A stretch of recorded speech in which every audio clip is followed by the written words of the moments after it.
Most people don't lose money because of bad luck. They lose it because they behave like money is a pet that sits quietly and waits for instructions. It isn't. Money is wild energy. And if you don't control it, it escapes. Let me hit you with something you won't hear from your bank, your parents, or whatever financial influencer you follow. If your money is sitting still, it's already disappearing. Not tomorrow, not next year, right now. While you're watching this video, the value of your safe savings is evaporating quietly, invisibly, and with your full permission. And you call that responsibility. The 0.01% laugh at that idea, not because we're arrogant, but because we've seen what happens to people who treat money like something that needs protection instead of direction. You think your bank account keeps you secure? It keeps you stagnant. And stagnation is financial rot. This might sting, but it's the truth. Keeping your wealth in a bank is the fastest way to guarantee you'll never build real wealth at all. You've been taught to fear risk, but no one taught you to fear erosion. You've been told to save, but no one told you that saving without strategy is just a slow-motion loss. You've been trained to admire safety, even when that safety is nothing more than a padded cell for your potential. Money sitting still is money rotting. Money hiding is money dying. Money without purpose is money abandoning you. The elite don't treat money like something fragile. We treat it like something that needs a job. And if it doesn't have one, we're failing. This isn't about greed. It's about refusing to let time eat your future alive while you congratulate yourself for being cautious. If you're someone who hoards money in a bank, understand this. You're not preserving wealth. You're delaying the moment you realize it's been slipping away. And before you get defensive, ask yourself one brutal question. Has your safe strategy ever made you wealthy? Or has it just made you comfortable enough to avoid changing it? This video is not here to soothe you. It's here to dismantle the way you think about money until you can finally see the trap you've been sitting in. By the end, you'll understand exactly why the elite refuse to let a single dollar remain idle, and why money flows to them for the same reason it flows away from everyone else. Let's start. People have this strange belief that money behaves well when you lock it away. They think the safest place for their wealth is inside a bank, untouched, unmoving, sealed off from the world. To me, that's not safety. That's surrender. It's the financial version of hiding under the bed and hoping the universe rewards your caution. Money isn't some fragile ornament that needs to sit quietly on a shelf. It's a tool, and tools are useless if you refuse to pick them up. When capital sits in one place too long, it starts to wither, not dramatically, not loudly, but slowly, like fruit left on a counter.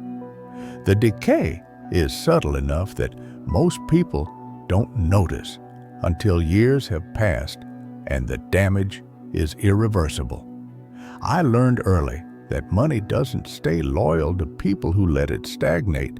It behaves like anything else, exposed to time.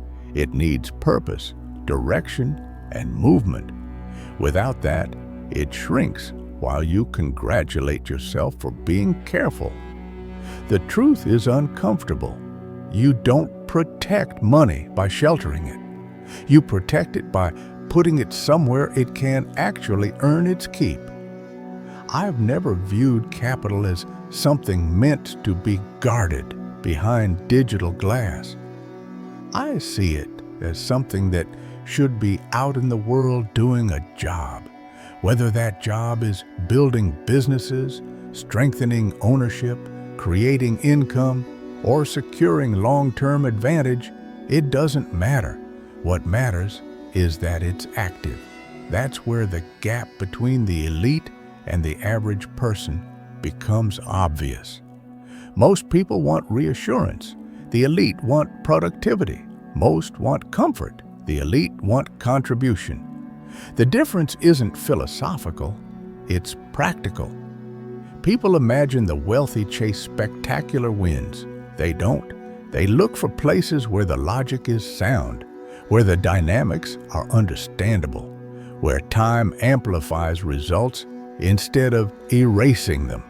And once they put money there, they stay committed, not because they're stubborn, but because they're patient enough to let the process work. If something demands hype to attract attention, I lose interest immediately. If something requires constant reassurance to stay valuable, I assume it won't. Anything built on theatrics collapses the moment the audience gets bored. Complexity is another trap people fall for. They think sophistication is a sign of intelligence, when more often it's evidence of confusion. The harder something is to explain, the easier it is to misunderstand. And the easier it is to misunderstand, the more likely you are to lose money. I don't need perfect knowledge, but I do need clarity, a straight line between action and outcome. When that line exists, I'm comfortable. When it doesn't, I walk away. Not because I'm timid, but because I know the difference between uncertainty and opacity. Uncertainty is manageable. Opacity is dangerous. People assume I'm always in motion, always hunting the next big idea. They misunderstand me entirely. I'm not addicted to movement. I'm committed to intention.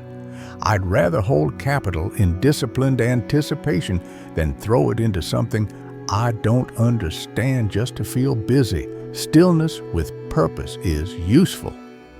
Stillness without purpose is decay. Most people can't tell the difference, and they pay dearly for it. In the end, money gravitates toward the people who treat it with clarity, not fear. It grows for those who give it direction, not for those who hide it away. And it rewards the ones who behave responsibly, not in the timid sense, but in the intelligent sense. If you leave your wealth sleeping, it will slip away quietly, eaten by time, inflation, and your refusal to take responsibility for its future. The elite don't let that happen, not because we're braver, but because we understand that money isn't meant to be stored, it's meant to serve. If you ever want to join that 0.01%, start by giving your capital a purpose. A bank can hold money. Only you can make it grow.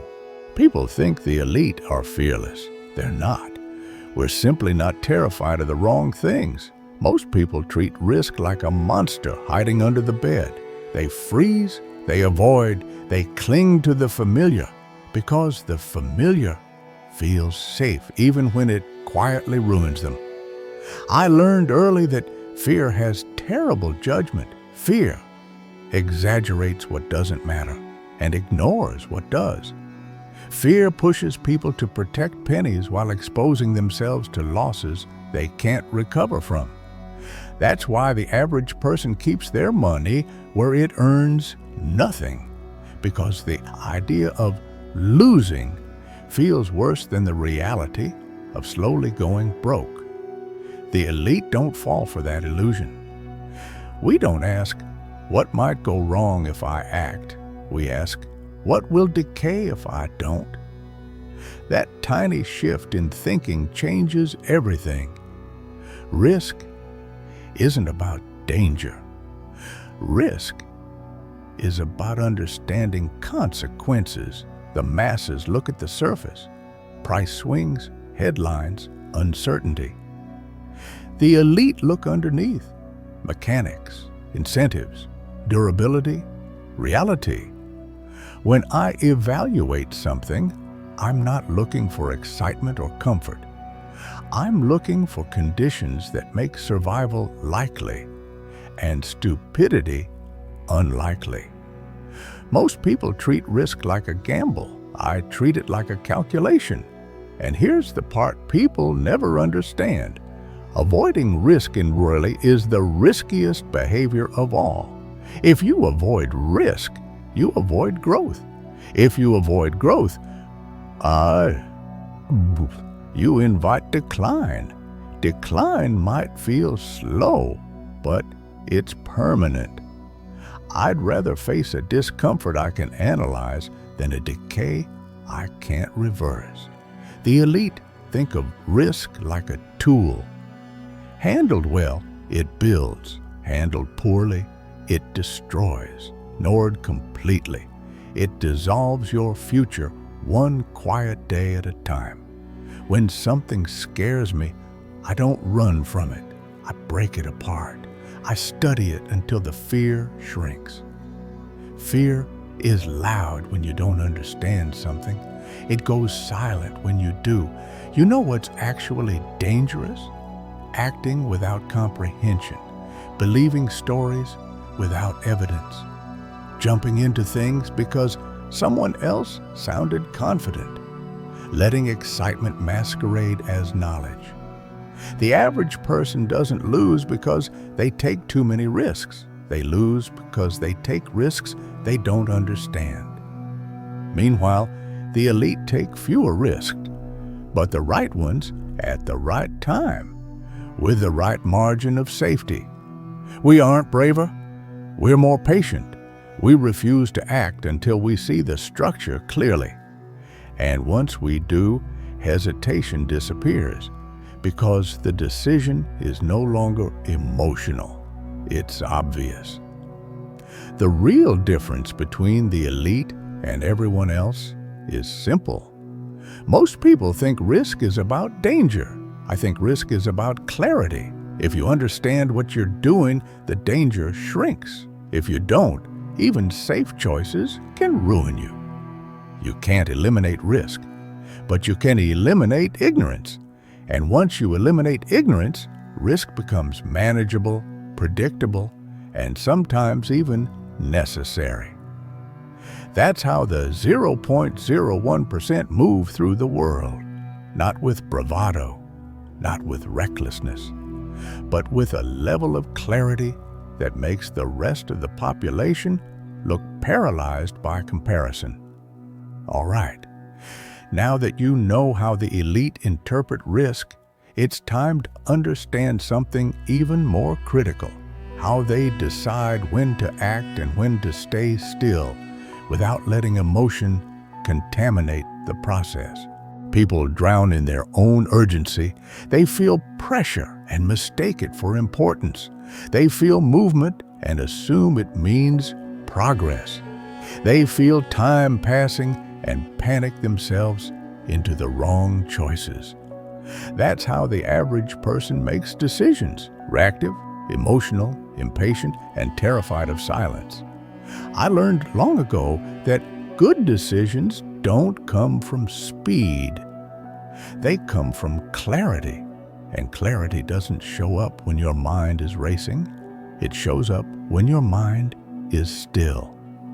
Most people can't stand that stillness. Silence makes them uncomfortable.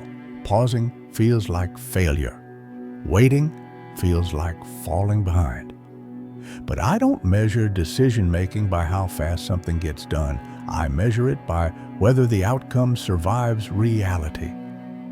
The elite don't chase timing. They let timing reveal itself. We don't rush because rushing creates blindness. We don't force decisions because forced decisions rely on emotion, not reasoning. When something demands immediate action, I assume it's a trap until proven otherwise. Pressure distorts judgment. Urgency sabotages thinking. Anything that insists on now is usually something you shouldn't touch at all. But here's the part most people miss. Patience is not passivity. It's preparation. While the masses bounce from one impulse to the next, the elite are watching, thinking, gathering context, letting noise settle, and letting truth separate from drama. When you allow yourself to wait, patterns emerge, weaknesses in ideas become obvious. People reveal their real intentions, markets show their actual direction.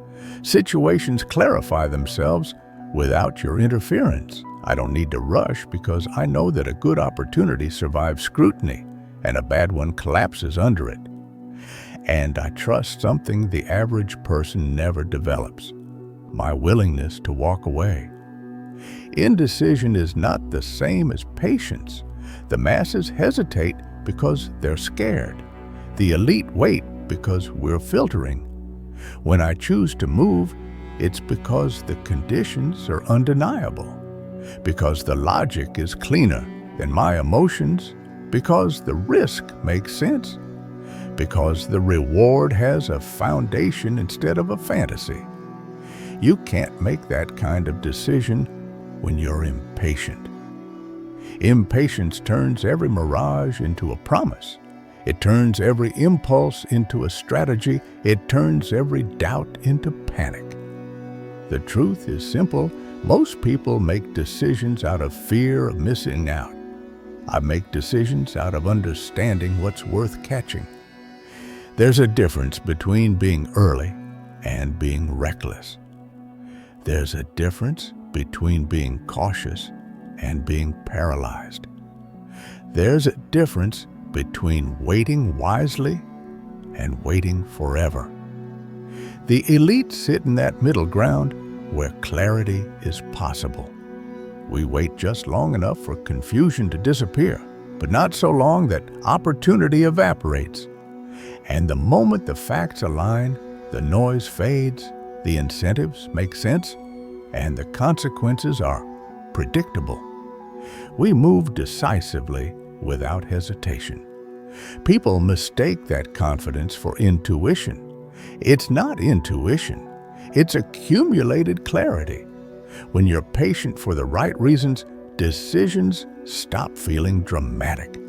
They become clean, obvious, almost inevitable. Most of the disasters I avoided in life had nothing to do with brilliance.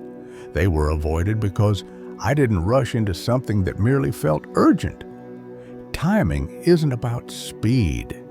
Timing is about discipline, and discipline means letting the world expose what's real before you commit to anything. That's how the 0.01% operate. Not fast, not slow, just precise. All right. Now that you understand how the elite decide when to act, it's time to understand something even more important: where they put their money once they've made a clear decision. Most people think investing is about picking the right thing. It isn't. It's about understanding why something deserves your money in the first place. The average person moves money the way a scared animal moves: quickly, nervously, unpredictably.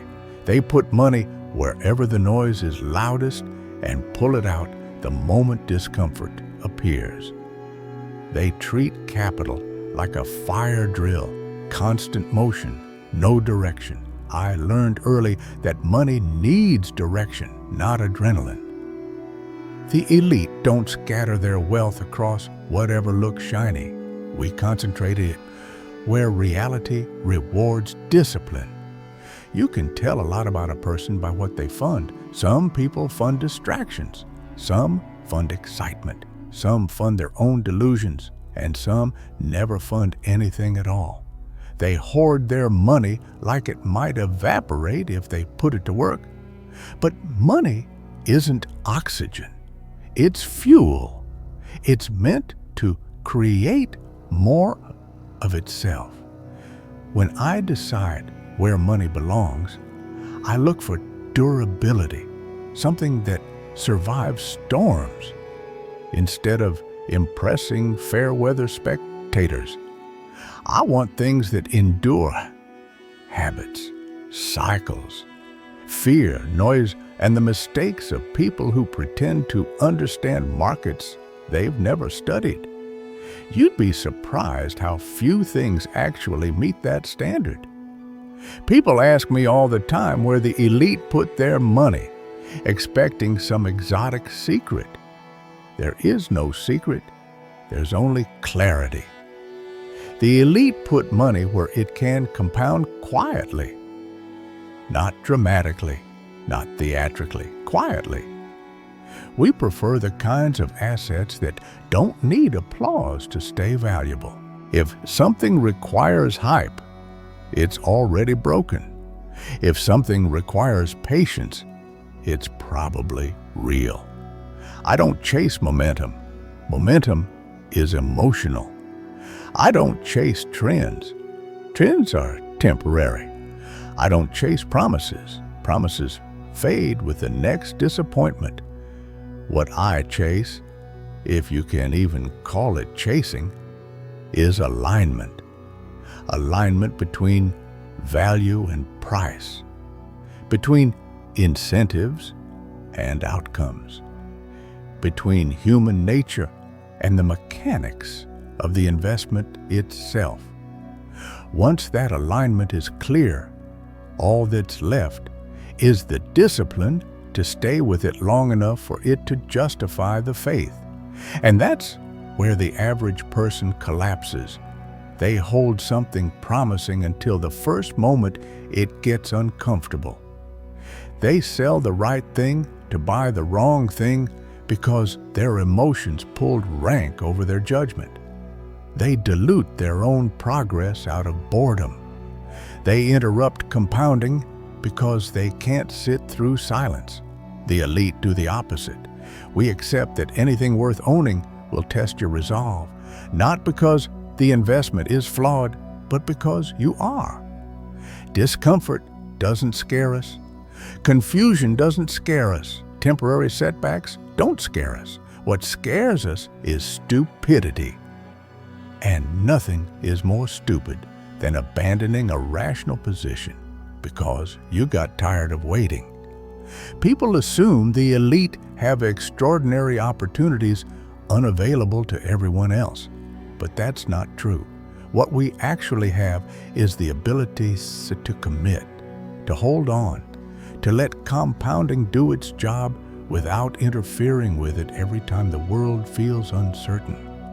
Where we put our money matters, but how long we let it work matters even more. That's the real gap between the 0.01% and everyone else. Most people are capable of choosing something valuable, but almost no one is capable of staying with it when it becomes inconvenient. Patience is a competitive advantage now because almost no one has it. Conviction is rare because most people borrow their opinions from strangers. Discipline is almost extinct. And that's why the same opportunities create wildly different outcomes depending on who holds them. The right investment in the wrong hands becomes useless. The right investment in disciplined hands becomes a fortune. What you buy matters. Why you buy matters more. But who you are while holding it decides everything, all right? Now that you understand where the elite allocate capital, it's time for the final shift. The philosophy that makes money chase them instead of the other way around. If there's one thing people never grasp until it's too late, it's this: wealth doesn't respond to intensity. It responds to continuity. Everybody thinks the secret is the big move, the huge investment, the perfect moment, the magic choice that turns everything around. That's the mythology of wealth. The reality is much quieter. Your results come from the behavior you repeat, not the brilliance you chase. I learned slowly and sometimes painfully that you don't build a fortune by being extraordinary on rare occasions. You build it by being relentlessly rational on ordinary days. That's the part nobody wants to hear.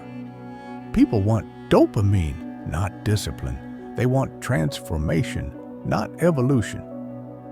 They want a moment. Wealth requires a lifetime. When you look at the elite, it's easy to assume they have some advantage you'll never access. But the truth is simpler.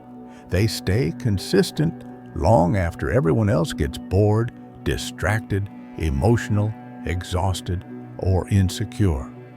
Compounding doesn't reward ambition. It rewards endurance. You don't see that from the outside. You see the end result, not the years of quiet decisions stacked on top of each other, each one reinforcing the last. And if you're not careful, you'll convince yourself that wealth is unfair or mystical. It's not. It's mechanical. The biggest difference between me and most people I've met is that I didn't constantly sabotage my own compounding. I didn't rewrite my strategy every time the world felt inconvenient. I didn't chase noise because silence made me uncomfortable. I didn't abandon a good idea because it wasn't giving me immediate pleasure. I stayed with what worked. Not for a week, not for a season, for decades. You can call that stubbornness. I call it alignment. When your decisions start pointing in the same direction long enough, the world eventually stops resisting you. Results start accumulating, opportunities start clustering, reputation starts echoing, and money begins to behave differently around you, almost magnetically.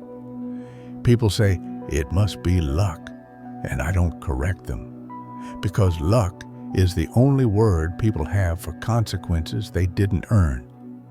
What they don't see is the thousands of moments where I didn't take the easy option, where I didn't indulge the impulse, where I didn't let emotion speak louder than principles, where I stayed steady while everyone around me spun themselves in circles. You don't force compounding, you allow it.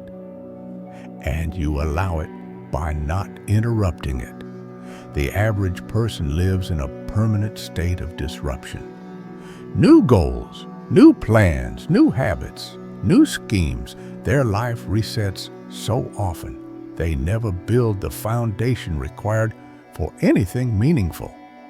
The elite move in the opposite direction. We make fewer decisions, but we make them count.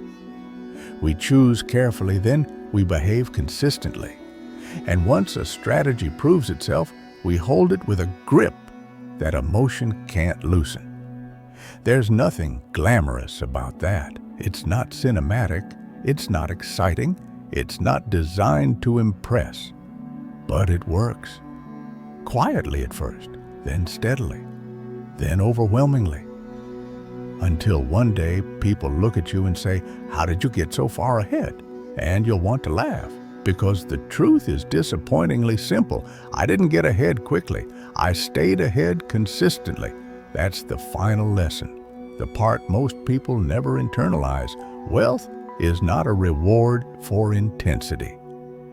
Wealth is the byproduct of stability. When your behavior is stable, your results accumulate.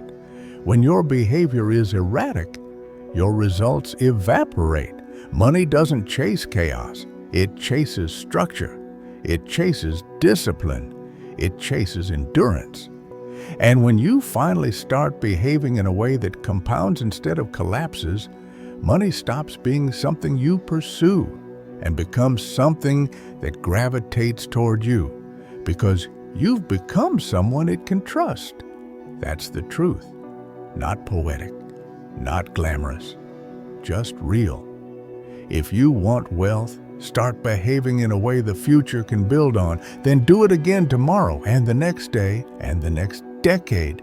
That's the path. It's slow, it's demanding, and it works every time.